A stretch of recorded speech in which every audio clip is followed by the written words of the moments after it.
All right, I think we're going to get started now, everybody. Uh, Good morning, everybody. You're very welcome to the fourth in our series of CEO Fireside Chats this year with the France Ireland Chamber of Commerce. For those of you who don't know me, I am Áine Murray. I'm currently president of the Chamber, but I am joined this morning by Chris Smyth, the Group CEO of Perennial Freight, and your incoming president of the Chamber and next year's host of these sessions. You're very welcome, Chris. Good morning, Áine. Thank you very much. Just everybody, as Chris and I are going to chat away here for the next 25 minutes or so, you're more than welcome at any point during that chat to submit any questions you might have on the chat messages, and we'll allow some time then at the end for those questions. And of course, as you will have seen as you were joining the meeting, that this session is being recorded and will be then broadcast over the Chamber website after the event. So Chris, very welcome this morning. Just as to allow everybody to get to know your Perennial Freight and your company, maybe I can ask you just to describe the company, your presence in Ireland, and also as part of that, how you came to be involved in the France Ireland Chamber of Commerce. Yeah, thank you, Áine. The business was started in 1998 by Noel Heffernan. Noel and myself both worked in P&O Ferrymasters, and Noel saw an opportunity on the Irish Sea, particularly on the southern corridor, Rosslare, Fishguard, Rosslare, Pembroke, to develop a new service. So he left P&O and set the company up on his own. And the business has grown and grown and grown over the last, 26, 27 years into one of the largest transport companies in Ireland. So we currently move about 50,000 trailers per year on the Irish Sea back and forth to the UK and into Europe. And we operate joint ventures with partners in the UK, in France, in Belgium, in Spain. We've 80 trucks based in Ireland, and we've about 35 trucks based in Poland. We've over 1,000 trailers in the fleet. So what we do is very simple. We load trailers in Ireland and we ship them unaccompanied, which means the truck doesn't go with the trailer. It's just a trailer only. It's shipped from the port to Zeebrugge or Rotterdam or Santander. And then our partners in Spain or in Belgium or France pick up the trailer and deliver it onto the client, then reload it back into Ireland. And we do the exact same. We deliver here in Ireland and back out to them. So it's back and forth all the time, but our trucks never leave the country. So it's a big business. It's, a lot of staff employed. Group is nearly 200 people employed in the business. Group will turn north of 54, 55 million this year. And it's grown organically over the years, really. That's been the growth over the last couple of years. We work with some of the biggest companies in Ireland, Bulmer Cider. Everybody knows Bulmers. We work for Quilta, which is Medite and Smartply. We do a lot of work for Lidl. We do a lot of work for Zara. We bring all the online shopping for Zara in. Decathlon's a big client of ours as well. So lots of really, really blue chip companies we work with. We've also a presence in Poland. We've an office out in Poland where we've a team operating out there with their trucks, and they've 35 trucks working out of Rotterdam and Zeebrugge supporting our business. And then we started a new business 3 years ago with Brexit, 4 years ago, called Perennial Fresh, which is dedicated to customs clearance, particularly on the fresh product side. So, there is a need, there is a niche in that when you're trying to clear fresh fruit and product into Ireland. You need to be really good at that. So Perennial Fresh is another part of the business. And that's growing quite well. Good team in Dublin and in Carlow. And we're also at the moment out looking for acquisitions. So that's where we're at. So the business is growing organically. A lot of things have happened, but we're trying to now, I suppose, scale up a bit more. Even though we have good scale, we need to scale a little bit more. So that's kind of around what we do, what Perennial Freight's at. And tell me, that model that you mentioned of the trucks staying on the island or in their own country each time and then working parents, was that a very different way of doing things when you started first, or was that the standard? Yeah, absolutely. If you go back 20 years ago, most Irish transport companies sent their drivers out to Europe, either out through the UK or on direct ferries. They were carrying meat, they were carrying fish, they were carrying computers. It was pharmaceutical. It was all a company, they call it. But we saw an opportunity to change that and go unaccompanied, because if you link up with say, a partner in France or the UK, they can do the exact same thing. And you haven't got a driver sat on a ferry for, 18 or 24 hours, and to get off the Fireside and drive on the wrong side of the road. He might have an issue with language and so forth. Whereas if you have a partner in Europe, that partner looks after everything in France or in Spain or the UK or Belgium. We don't have to deal with any issues out there. We don't have to worry about if a driver has a puncture or if he gets lost or if there's an issue with the load. The local company deal with that. And that's the same here in Ireland. A load coming from Paris to Ireland, we deal with the client over here. Our office in France don't have to worry about it. So it was a bit different. Yeah, it's really interesting. I imagine it's better all around for drivers and kind It of is because environment it's and short. everything. So you're going, Yeah, it is yeah. because there is a worldwide shortage of truck drivers as well. So this is an efficient way to do it. I mean, having drivers sat on at ports and sat on ferries, you know, uh, in a business that has a worldwide shortage. So it does work, and it means that we can have 80 trucks here. It doesn't mean we have 40 trucks here and 40 out in Europe somewhere. We can now have the 80 trucks here doing 100 deliveries a day, 100 collections. So that works very, very well.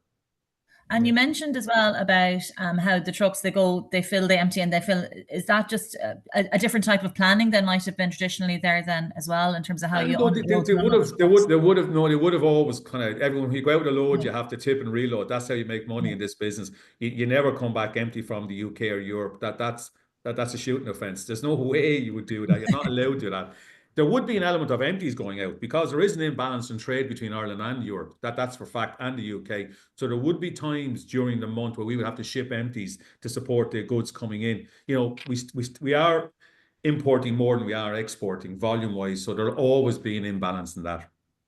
okay, very good.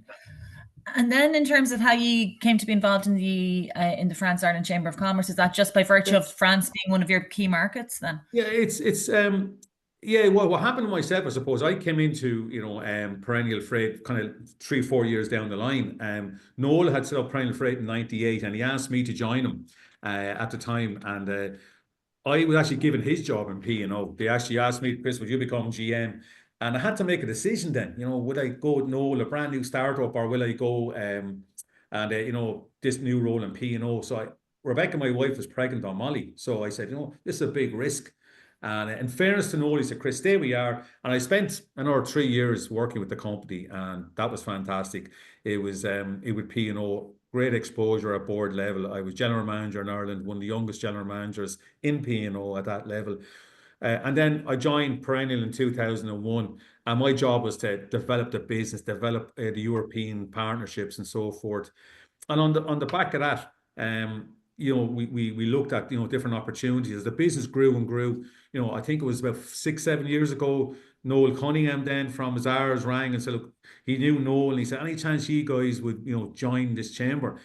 And because we were one of the biggest operators on Ireland, France, and France, Ireland, we just felt this is the right thing to do. Like we're probably one of the biggest shippers on that route. We need to be involved in the chamber. So we joined the chamber, I think it was back in 2017. That's when we joined the chamber. And yeah, it's been good ever since. We're going to get very, very involved in the chamber.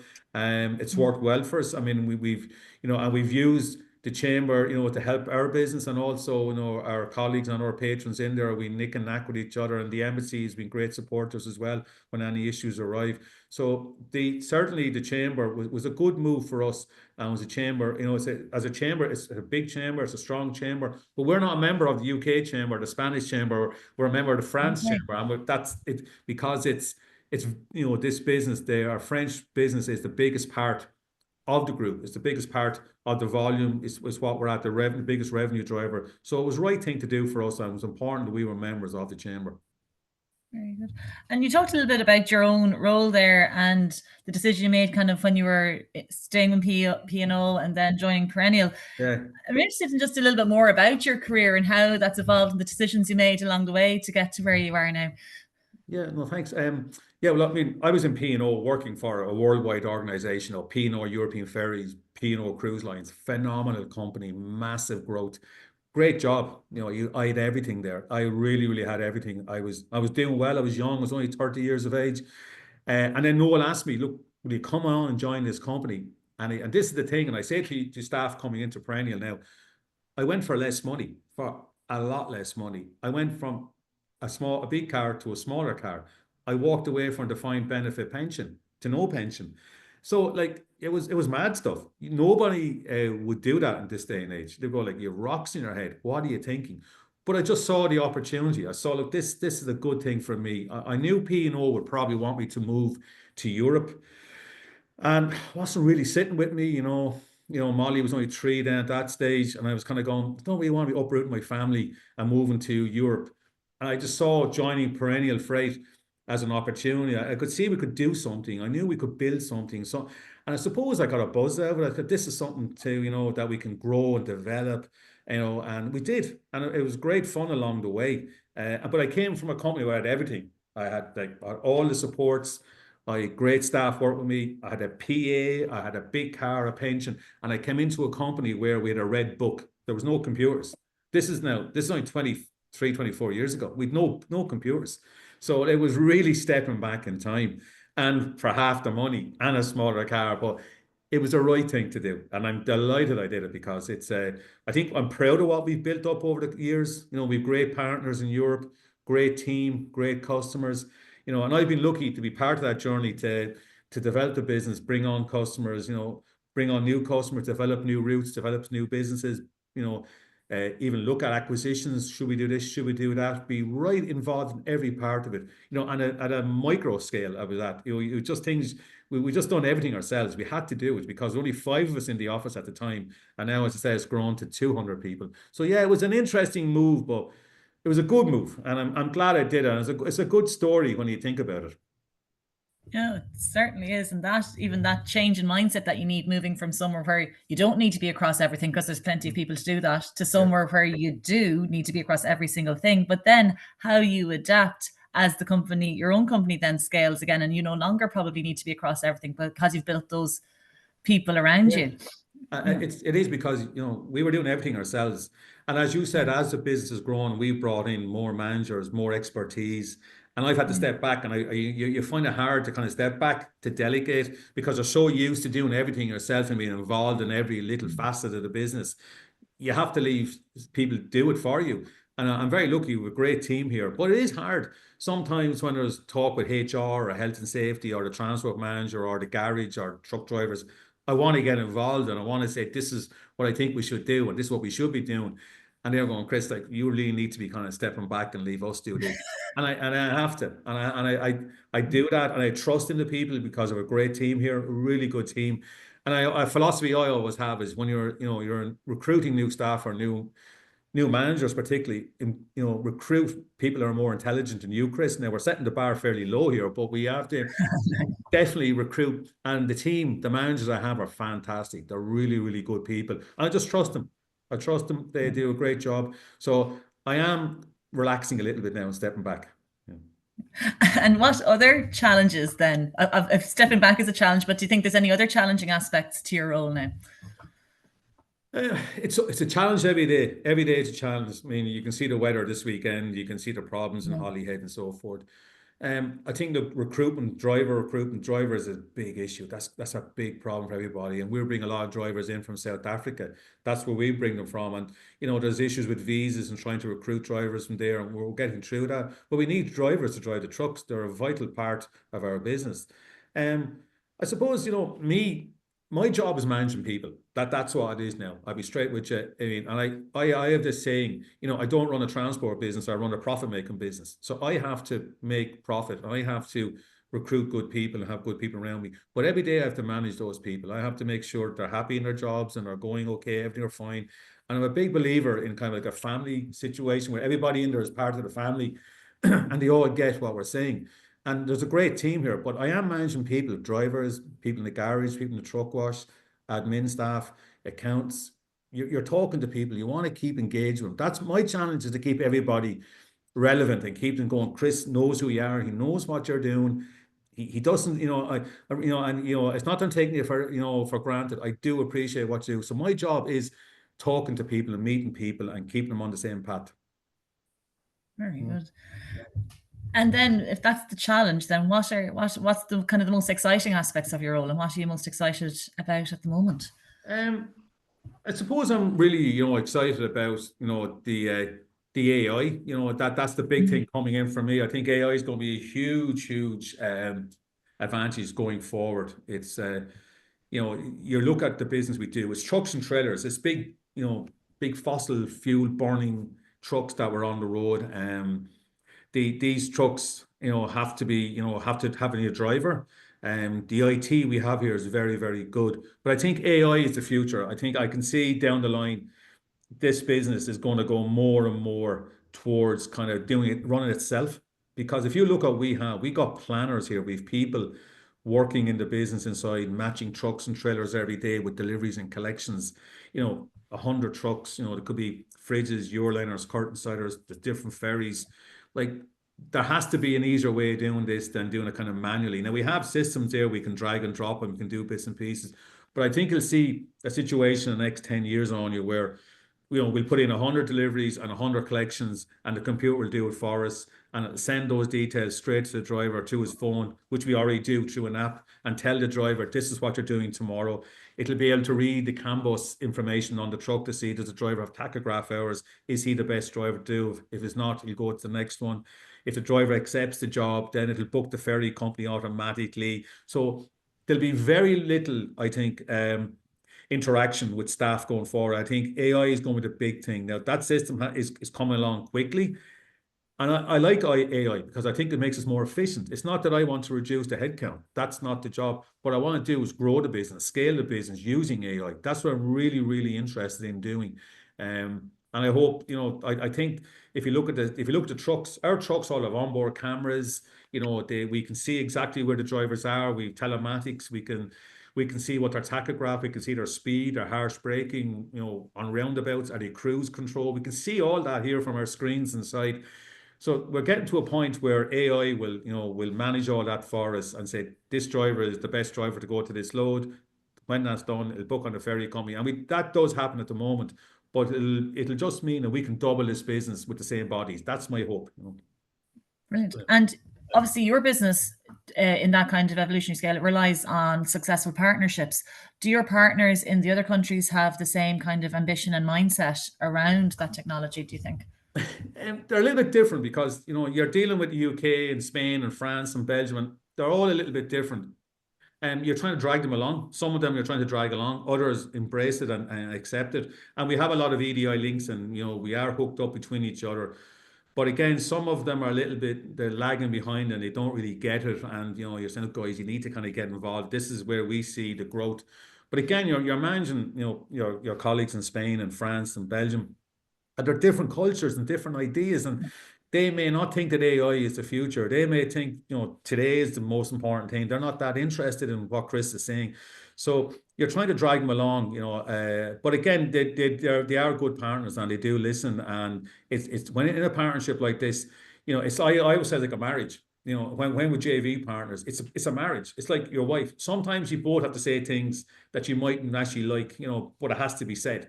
But it keeps the marriage together. That's the end of it then. So that's what we have to do sometimes here. But even the staff inside in Perennial, like they have to be on board with what I'm saying. And I always say with the staff in Perennial, the people come in, we perennialize them, you know, and it is because it's a thought process.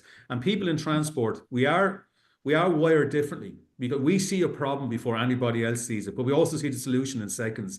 It's something about logisticians, they call them now at this stage. They can see this is an issue, this is what I'm going to have to do to fix it, and that's the way to go. So, you know, everybody comes into Perennial Freight has to buy into what we do. You know, it's collecting from A, delivering to B, and you do it as quickly and as efficiently as possible. And then, you know, if there's a process, stick to the process. You know, this is the process, stick to it. Things will go wrong. And when it goes wrong, we'll jump in and we'll help it. We'll sort it out. We'll fix it. That's what we do. We are solutions providers, is what is the term they all throw out. But that's exactly what we do every day here. You know? There's one question I always ask, and I'm interested in your thoughts now, particularly because your industry has come through so much in the last 5 years. There's been a lot of change there. What is the one thing you know now that you wish you had known 5 years ago? Because I'm thinking that period of time, an awful lot there was happened in the world and in society in Ireland that really impacted how logistics and how trade and transport work.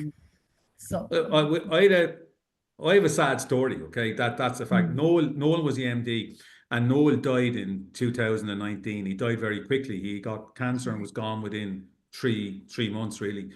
So I'll never forget the day he asked me to come and see him in the hospital. He told me he had 1 week to live. That was what he told me. I have 1 week to live, Chris. And you're our best friends. We didn't know we were best. We don't, when you're working with someone, you don't realize you're best friends. You don't get it. You're nicking and knacking. So within 3 months, he was gone, and I had to go through a merger situation then, or an acquisition situation. So it was an MBO. I had to buy the business, and there was issues then along the way with Noel's will and his estate, and it took 2 years to get across the line. And we're 5 years on from that now, and thankfully we've come through. But it was a tough time because you were dealing with, trying to do an MBO. You had COVID then came along, just then we had Brexit, then we had Ukraine. So all the way along, we've had this hassle. We've just get these, speed bumps all the way along. What do I know? I mean, I think now I'm a bit older, I'm a bit wiser. I think I wish I'd known now what I knew then, and I wish I'd known then what I know now, which is basically let's formalize this better. Let's make sure if anything happens to any of us here, that we're going to be okay. The business is going to be safe. The staff are going to have jobs. The JV partners are going to be okay. The customers are going to be okay. And it's that sense of responsibility. I have this huge sense of responsibility. And when you become a CEO, I can tell you it's a lonely space on you. It's a lonely spot. It is you. It's all on you. And I've learned that. So I've had to adapt. And I suppose back then, had I known then what I know now, I'd say, right, let's put things in place now. If that happens to you, this is what's going to happen. If that happens to me, this is what's going to happen. And we need to build a team. Build a bigger team to scale it quicker because we didn't have the team at the time. The team was quite small. So I think I've learned that basically, I need to, over the years, I've just, you do spend a lot of time on your own. You think, and you're always constantly thinking. And it is that sense of responsibility. Everybody, you have staff. I mean, trucks go on the road every day. Is anyone going to get hurt? Will the driver be okay? You have a garage here. Are they all safe there? We have a team inside. How have to be, looked after and paid every week. There's responsibility to all those families as well. So I didn't know then, which I know now, is that sense of responsibility and that sense of loneliness. I'm not trying to downplay this, not being miserable here now or not, but what I've had to do and what I am passionate about is building a team and having a strong team around me that Chris could step away from this business in the morning for 6 months and I'll be okay. I am the captain of the ship, but don't worry, guys. You just keep rowing.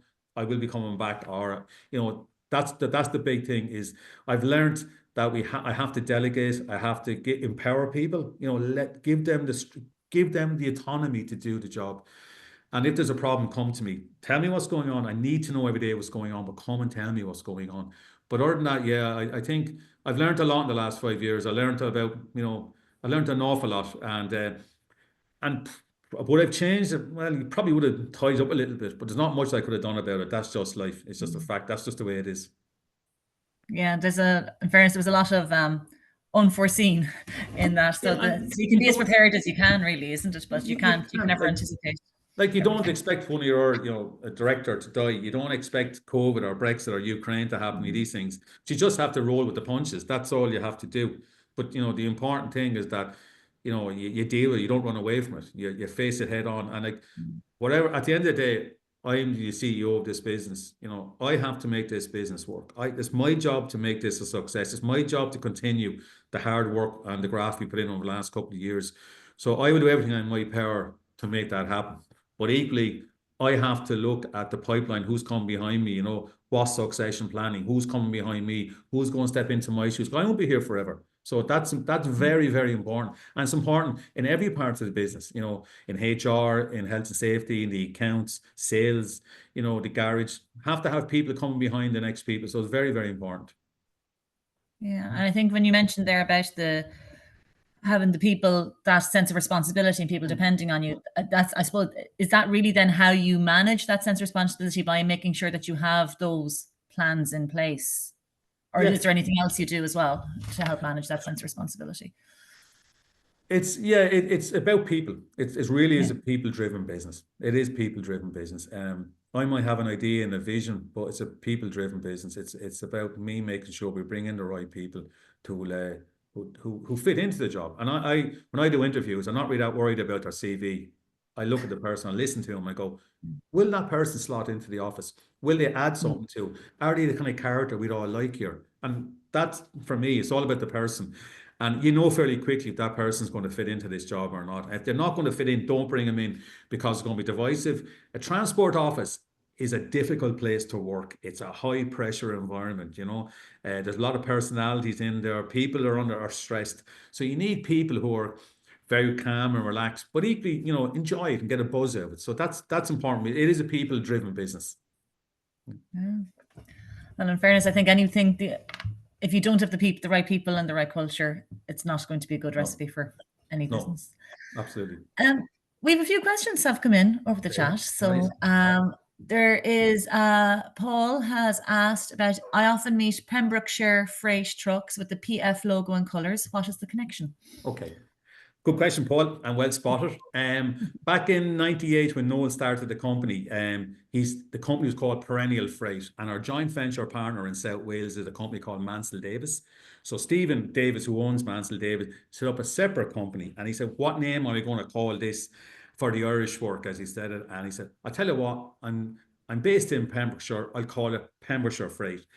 It's pure, you know, accident that PF is their livery and ours. We just Pembrokeshire Freight and Perennial Freight, and it's a very simple one to just have the PF. It stands for both. So when we buy 20 new trailers for the UK, Pembrokeshire Freight buy 20 new trailers. So they get their trailers in their livery and we get them in our livery. And that's simply it.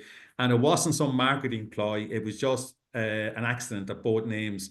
And it's just, that's why you see Pembrokeshire Freight and Perennial Freight when we buy the equipment. And then Stephen has asked, shall Perennial Freight expand into other countries in the future? And Stephen's actually asking that question from Paris. Yeah, yes, Stephen is the answer. We're obviously France is a huge market. I said right across, you know, Spain, Portugal, Iberia, down to Italy. We are looking at more business to Scandinavia. That's one area we're now developing quite successfully in the last couple of months because of all the new ferry routes from Ireland into Zeebrugge and Dunkirk and so forth. We're able to kind of leapfrog. So we can ship from Ireland to Sweden via Zeebrugge. So we ship a trailer from Ireland to Zeebrugge, and for Zeebrugge onwards then into Stockholm. So we are developing into other areas. That's our plan. We're well covered across mainland Europe, but up in the Scandinavia, we're a little bit light. And we are looking at trying to develop that business over the next couple of months. It's a bit difficult to get there because it's far away, and there is some big companies already dealing in that market. But we think Scandinavia is an opportunity, particularly from Rosslare into Zeebrugge and Rosslare to Dunkirk. We can leapfrog from there into the Nordics. That's what we're hoping to do. That's great. Thank you, Chris. And actually, that brought us very neatly to the end of our time together today. So there's a lot of compliments coming in, Chris, as well from the chat and some great insights. And thank you all for joining us this morning. And I hope you all have an enjoyable rest of your day. Thank you all. Thank you. Thanks, Áine.